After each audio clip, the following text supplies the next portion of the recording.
what's today? June 17th, I think. Yeah. We got to head up to the field with the irrigation stuff. I've got a few pieces to put together. I think our backhoe is still up there. We need to finish backfilling our trench. I'll show you what's going on when we get up there.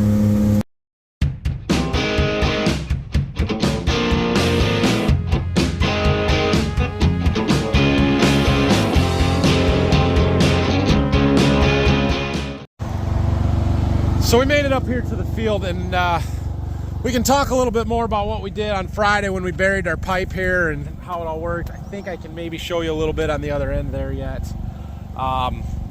It was just really a busy day. We were tired and there was not a lot of downtime for me to get the camera out, so I didn't get to show it real well, but we got a lot done.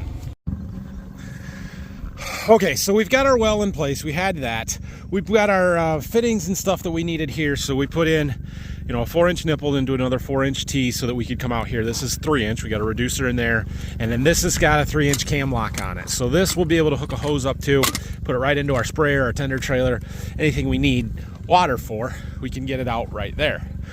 Continuing this way, we go through a 4-inch valve, and then we go from 4-inch threaded to 6-inch flanged. This is our chemigation valve, so it's got an air release on here to let the air out of the pipe, and then there's like a ball that'll pop up and seal that shut. This is just a little check valve that will allow the water to drain out of this, to drain this pipe. Oh, somebody asked me about draining it and stuff.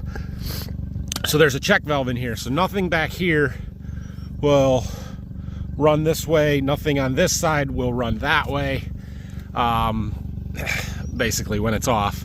There is a check valve in the pump on the bottom. However, the well driller drilled a hole in it in order to allow this to drain back down everything on this side of the check valve, but it will do it slowly so it's not rotating the pump backwards, because this will turn on and off. Now keep in mind, our static water level is only at about 8 feet from the top of the casing, so it's not going to drain down very far, nor does it matter. And when it's time to winterize this, we'll just take that cap off, we'll open these valves up a partial way, you know, not all the way, so that the water can drain a little bit, and then we will blow this pipe out. So that's what these ports here are for, is for hooking up air lines to then put air in and just blow all the water out the other end down there. So that's what we've got there. We do need to find a plug for this one yet. He had a cap for the big one, but then we got the Z pipe that goes down into the gasketed PVC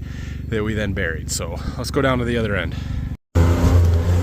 So we buried 960 feet of 6-inch PVC, and that gets us to our other riser, our Z pipe out here, which we've got a little work to do on.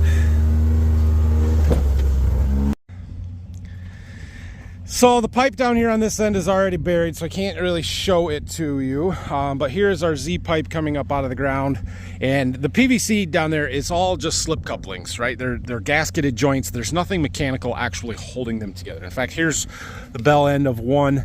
You know, they're belled out, and then the other end of the pipe just kind of slips inside this. We had some lubricant that we used to push them together, but that was the really hard part, was getting them slid together. Had to use a pry bar and a block of wood and kind of shove them together, and took a lot of energy, but we got them. So anyway, then the last one comes into this Z pipe, and we come out of the ground, but because there's no glue, there's no mechanical means of fastening those pipes together, you have to make sure that this pipe, the ends, don't push apart when they're under pressure, and so that's what the concrete is for. So we poured some concrete on this end, we poured some on the other end, and it's essentially just thrust blocking to keep it from coming apart and moving, so that everything stays together when it's under pressure. So that's what that is. At this point, we are ready to put our reducer on. So we're going to go from 6-inch down to 3-inch here, and then we've got a hose, and I got it in the back of the gator, and then we can hook up our machine, which just started up on its own randomly, and I'm not sure why. Like, I did not turn the battery disconnect off after we moved it the other day, so I don't know if it just starts up randomly on its own every now and then to run. I don't know. It started beeping. I'm like, what the heck is that? But anyway, so we can take this pallet out of here, the support. We need to backfill our trench, and then I want to put the pieces on the end here that we need. So I might have to go get the backhoe. So we did take out between 8 and 10 rows of corn here to bury this pipe.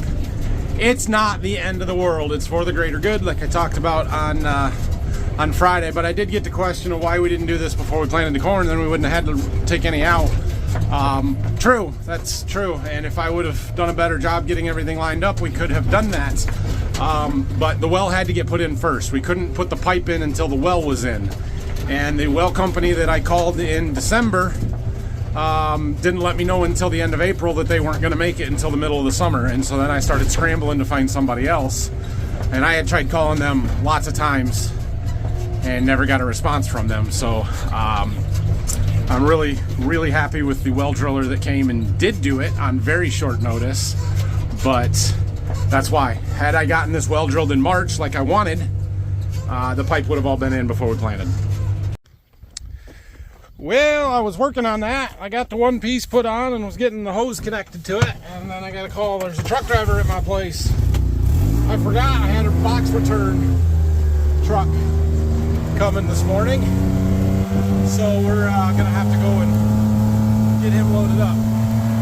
We'll be back. I kind of forgot about you guys.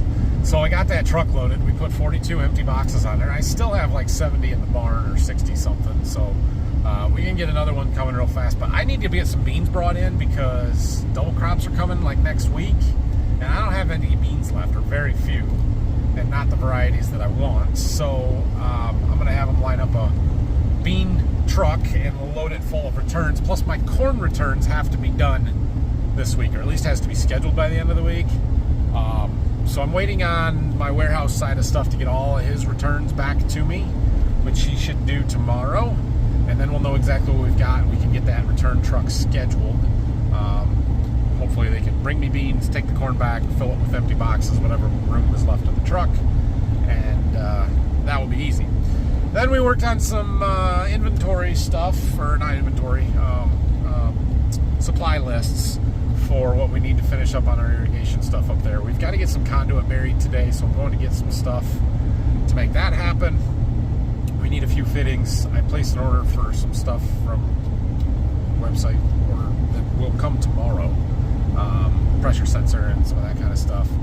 I'm waiting on our VFD and our breaker panel. Those are the two big holdups right now, and we need them because our corn is starting to show some signs of stress today.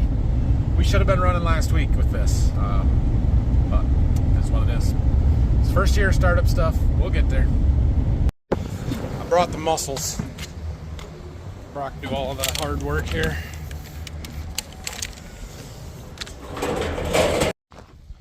Made it back from our shopping trip. We bought ourselves a little toy to make this easier, yet it's a lot of work. Little concrete mixer drum here. That's better than a backhoe bucket, right, Brock? Yeah. Yeah. Brock did one batch in a backhoe bucket a month or so ago, helping Dad with a post on a barn on the neighbors. And then Dad and I did that one Saturday morning with the backhoe bucket, and Dad and Phil mostly did one on Friday with the backhoe bucket, and that's a lot of work. So we're gonna try this, and I think it's gonna be a little easier. It'll hold two 80-pound bags. We got some 80-pounders. We got a bunch.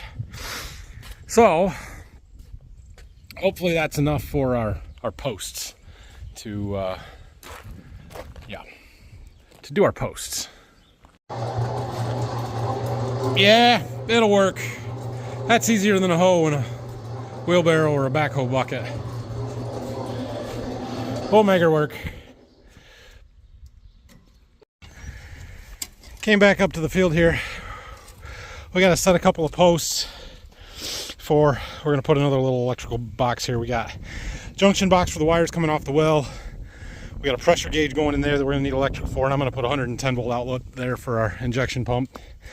So we need posts there, so Brock's digging post holes. Got one done. It's not really structural, so it doesn't need a ton of concrete. And then I'm working on a trench over to where our electrical stuff is going to be. Over to there, we've got conduit in the back of the truck. Picked the hottest day of the year to do this because, you know, couldn't do it in March. You guys want to know why we should have been doing this last week? Or running last week and not waiting until this week to run? The corn's dying. She's rolled up like a pineapple today. Dying may be an exaggeration, but it is certainly stressed. Now that's mostly from the heat. We are dry and need some rain, but it's not that dry. That's heat. It is 94 degrees outside right now, according to the truck here. If we would have started this up on Thursday or Friday last week, like I was hoping to do a week and a half ago, or 2 weeks ago, or whatever, we'd have been over the field by now and it would have some water and some relief and it wouldn't look near as bad. We didn't, so it's okay.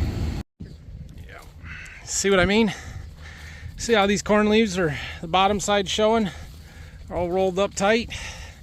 That's a self-defense mechanism to help it conserve moisture and avoid the heat. But when you see that, your corn is under stress and it's not good. It's not a good thing.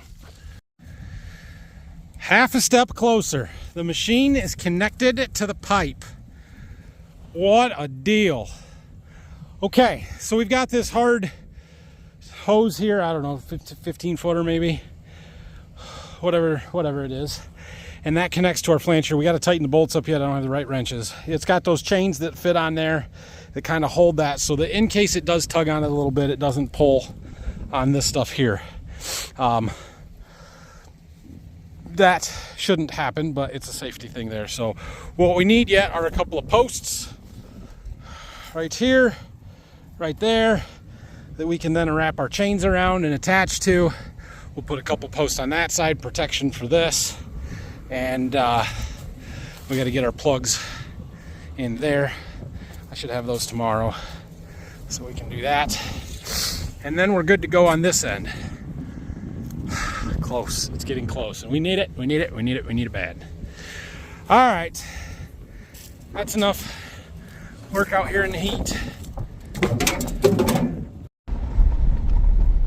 Something about being 95 degrees outside just makes me not real productive. Oh well. I got a baseball game tonight, which is not gonna be fun, but what are you gonna do? So I'm gonna go get ready for that. This feels like a really short video, in which case it's probably combined with tomorrow's. If not, thanks for watching, but we'll probably just make this with tomorrow.